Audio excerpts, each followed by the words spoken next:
宮崎勉は昭和37年8月21日、東京五日市町で印刷会社を経営する両親のもとに生まれました。Oke, pertama-tama coba kita lurusin dulu satu hal. Gua rasa kalian udah tahu kalau Count Dracula itu bukanlah orang sungguhan. Dia adalah ciptaan penulis Bram Stoker dalam novelnya tahun 1897 Dracula. Tapi Stoker ini gak nyiptain karakter Dracula kayak ngayal doang, ada beberapa referensinya. Mitos vampir udah beredar sebagian besar di Eropa Timur itu selama berabad-abad, dan terkadang mengarah pada tuduhan vampirisme yang terjadi di masyarakat, dan beberapa orang gila yang menggali mayat dan menusukkan pasak ke jantung yang berhenti berdetak. Ada laporan tentang orang-orang yang melakukan hal ini di Serbia pada awal tahun 1700-an. Tapi kisah tentang pria penghisap darah dan penghancur jiwa yang memiliki gigi seri yang bagus ini diperkirakan berasal dari zaman kuno. Jadi kalau lu coba ngetik vampir ditangkap di Google, lu masih bisa segera ngeliat bahwa zaman vampir tuh ternyata belum mati. Dan diskusi soal vampir itu asli atau enggak masih aja terus berjalan. Tetapi di video ini kita akan fokus ke iblis sungguhan, yaitu Dracula di dunia nyata bernama Tsutomu Miyazaki. Miyazaki juga kadang-kadang disebut sebagai The Girl Killer, yang dari julukan itu aja menjelaskan dengan jelas bagaimana dia memasuki daftar pembunuh berantai paling buruk. Bisa dibilang dia hampir kayak Jeffrey Dahmer kalau kalian tahu, cuman versi Jepangnya. Dan kalau korban remaja laki-lakinya Jeffrey Dahmer itu diganti sama perempuan yang masih sangat muda kalau versinya Tsutomu ini. Dan seperti Dahmer, Miyazaki juga suka mengekspresikan kekagumannya terhadap mayat, atau ya nekrofilia gitulah. Tahu dong nekrofilia itu apa? Kayaknya gak perlu gue jelasin lebih lanjut ya, biar video ini gak di take down. Nah selain itu, dia juga memakan sebagian dari korbannya untuk makan malam. Yap, selain nekrofilia, dia juga adalah seorang kanibal. Tapi bagaimana maniak ini berubah dari yang dulunya bocah Jepang yang lucu, yang lugu, dari warga biasa gitu ya, menjadi pembunuh anak-anak yang malang. Mari kita lihat sekilas masa lalunya.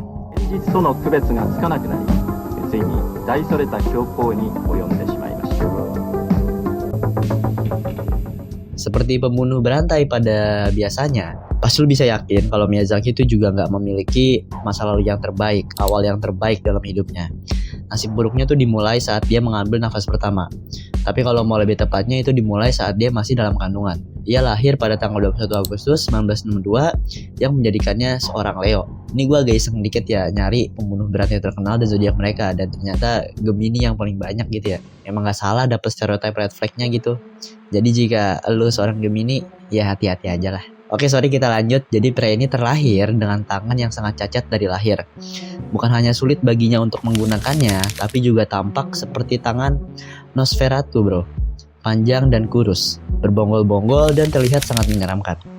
Seperti yang mungkin lu bayangin, hal ini tuh gak disukai oleh para gadis, dan ini merupakan hiburan yang tidak habisnya bagi teman-temannya yang suka menindasnya. Dikatakan bahwa Miyazaki tuh segera menyadari bahwa yang terbaik itu adalah tinggal sendirian, karena dia yang gak bisa lepas dari tatapan sebelah mata dari orang-orang. Hal itu dilakukannya sambil membaca komik fantasi dan menonton anime. Hanya saja dia segera lulus dari komik dan film horor, malah dia beralih ke pornografi Jepang.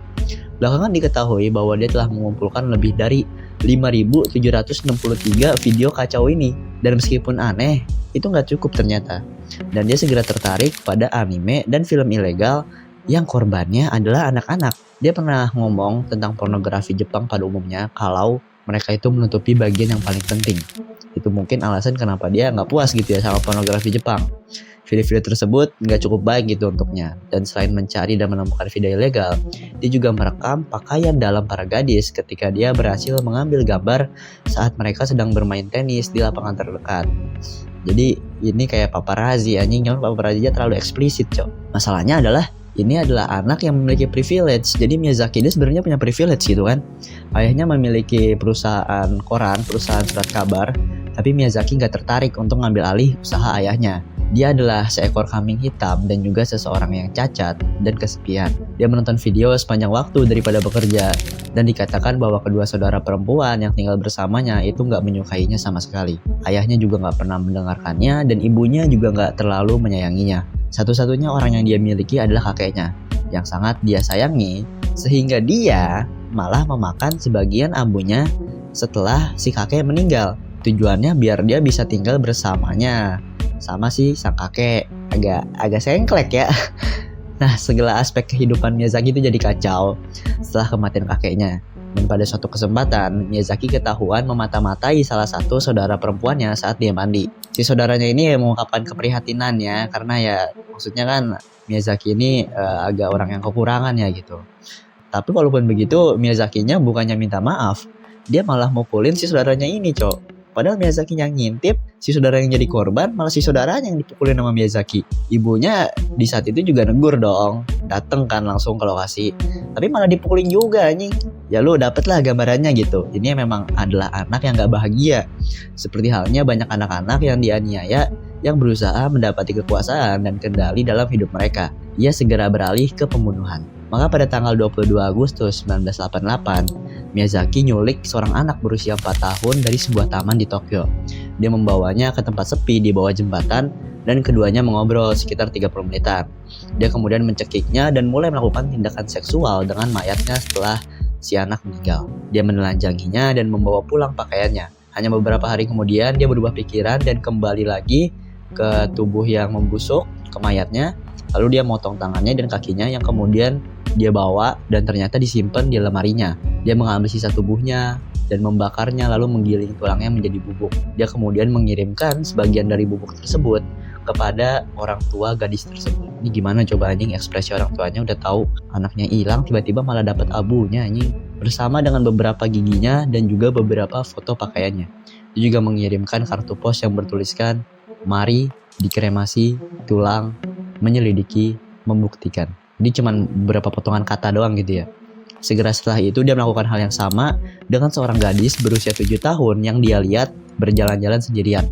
Sekali lagi dia terlibat dalam nekrofilia dan dia melakukannya di tempat yang sama persis dengan dia tempat melakukan sebelumnya gitu. Dia menyimpan pakaiannya juga dan ya gue gak ngerti lah, mungkin untuk kepuasan nanti kali ya pas di rumah, gak ngerti gue. Terus dia mengambil korban ketiganya, seseorang lagi yang berusia 4 tahun. Hanya beberapa bulan setelahnya dia mengantarnya ke prefektur Saitama, ke tempat parkir. Jadi setelah ngintai selama beberapa bulan gitu ya, dia langsung ambil prefektur Saitama, dibawa tuh orangnya ke tempat parkir, si anaknya, dan diambil fotonya saat dia masih hidup. Lalu dibunuh seperti biasa dan dia membuang tubuhnya di sana dan meninggalkan pakaiannya itu di dekat area-area hijau lah, kayak semak-semak mungkin gitu. Sekali lagi ia mengirimkan kartu pos kepada orang tuanya. Namun kali ini ia menggunakan surat-surat yang dipotong dari majalah. Kartu pos itu bertuliskan Erika, dingin, batuk, tenggorokan, istirahat, kematian. Lagi-lagi cuma penggalan kata doang. Dan dikatakan bahwa ternyata pas lagi kejadian itu ada seorang pengemudi yang lewat melihat keduanya bersama-sama. Dan kalau aja nih ya si pengemudi itu ngelakuin sesuatu, seenggaknya nyamperin gitu kan, mungkin dia bisa ngentiin pembunuhan itu. Tapi mungkin karena gak ada feeling juga si pengemudi ini kalau bakal ada kejadian kayak gitu kan, jadi dia tetap melanjutin perjalanan. Nah, segera setelah gadis itu dicekik, dikatakan juga bahwa ternyata mobilnya si Miyazaki ini terjebak di selokan tempat dia berhenti dan kemudian membawa gadis yang meninggal itu keluar dari mobil. Padahal kan tadi kejadiannya di mobil ya, langsung dibawa lah tuh. Setelah dia mencapakannya, sekelompok pria membantu mengeluarkan mobilnya. Jadi si mayatnya ini udah dibawa keluar, udah dibuang. Terus dia manggil orang-orang buat bantu narik mobilnya dari selokan gitu ya. Karena semua hal yang gak beres ini, dia ngerasa ada yang salah gitu. Kenapa rencananya gak berjalan dengan baik, tiba-tiba mobilnya nyangkut ke selokan gitu kan. Terus dia akhirnya nunggu beberapa saat sebelum dia melakukan serangan berikutnya. Tapi sekitar 6 bulan kemudian, dia membawa seorang gadis lagi berusia 5 tahun yang berkeliaran dari taman.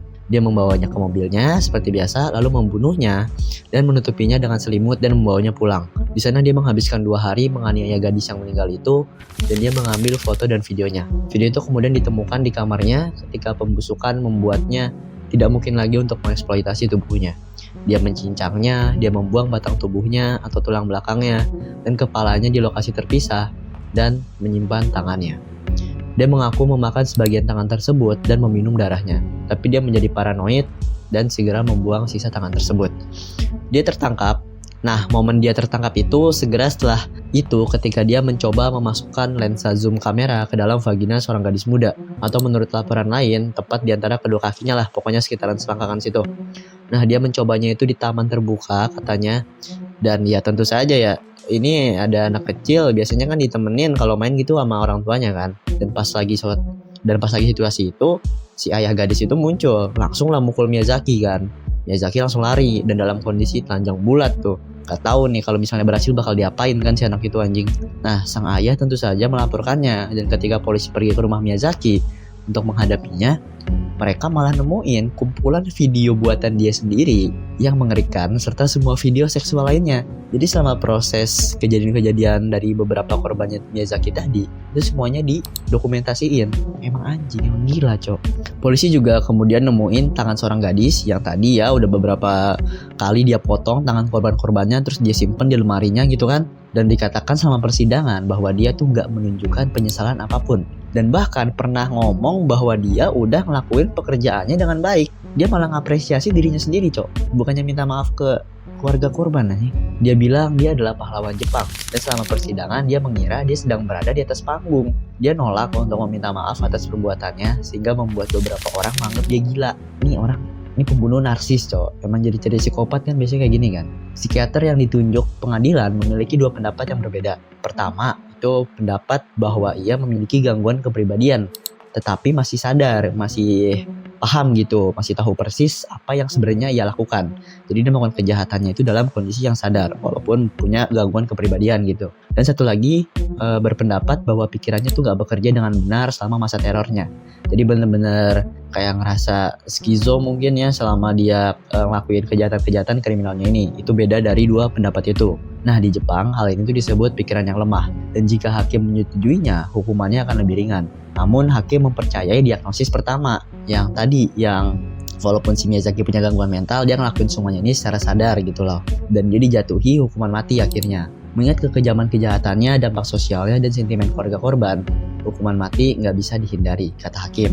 Hal ini diputusin meskipun Miyazaki ngomong bahwa dia tuh merasa seolah-olah sedang bermimpi ketika melakukan pembunuhan, dan bahwa dia sedang berhalusinasi tentang sesuatu yang dia sebut sebagai Red Man. Seorang psikiater berkata dia mungkin nggak mengidap gangguan kepribadian yang melumpuhkan, seperti paranoia atau skizofrenia. Tetapi menurut saya dia mungkin berada di ambang batas. Itu kata seorang psikiater. Ayahnya yang kaya itu nggak nawarin uang untuk membantu pembelaan putranya, karena menurutnya hal itu merupakan penghinaan terhadap keluarga korban. Jadi si ayahnya ini masih respect sama keluarga korban walaupun anaknya kayak bangsat. Faktanya dalam gaya Jepang yang sebenarnya, sang ayah bunuh diri beberapa tahun kemudian setelah kehilangan kehormatan yang sangat besar ini. Dan dikatakan setelah penangkapannya, Miyazaki juga menulis surat kepada ayahnya, menyalahkan sang ayah atas segalanya. Kepada ibunya dia hanya menulis, "Ibu, aku sudah membuatmu sangat sakit hati, jangan lupa mengganti oli mobilku, atau mobilku akan rusak sehingga kamu tidak bisa mengendarainya." Sebelum dieksekusi, dia bercerita lebih banyak tentang kisahnya, mengatakan bagaimana dibenci atau diabaikan begitu saja oleh orang tua dan saudara perempuannya, membuat hidupnya sengsara. Ternyata dia dulu sempat menyiksa hewan, seperti yang dilakukan banyak pembunuh berantai sebelum mereka mengalihkan perhatiannya ke manusia. Dia mencekik anjing peliharaannya sampai mati dan membunuh 2 kucing. Salah satunya dia bunuh perlahan secara mendidih, dan setelah beberapa kali persidangan ulang sehubungan dengan kewarisan pria tersebut, hukuman matinya langsung ditegakin. Dan Miyazaki akhirnya digantung pada tanggal 17 Juni 2008. Itulah dia kisah dari Dracula wibu yang hobi nonton anime, tapi malah beralih ke pembunuhan. Ya, julukannya The Girl Killer di dunia nyata, yaitu Tsutomu Miyazaki. Gimana menurut kalian? Segitu aja untuk video kali ini. Apakah menurut lo keputusan dari pengadilan itu udah tepat, dan menurut lo orang gila segila Miyazaki ini masih bisa direhabilitasi atau enggak, dan apa gitu yang seharusnya terjadi pada penjahat-penjahat yang lakuin kejahatan keji seperti ini walaupun mungkin memang dia punya kelainan mental gitu. Menurut lo apa hukuman yang pantas? Ya udah sih gitu aja untuk video kali ini. Kurang lebihnya mohon maaf, dan ya kalau kalian suka jangan lupa like, comment, share, dan juga subscribe. Sampai jumpa lagi di video selanjutnya. Dadah.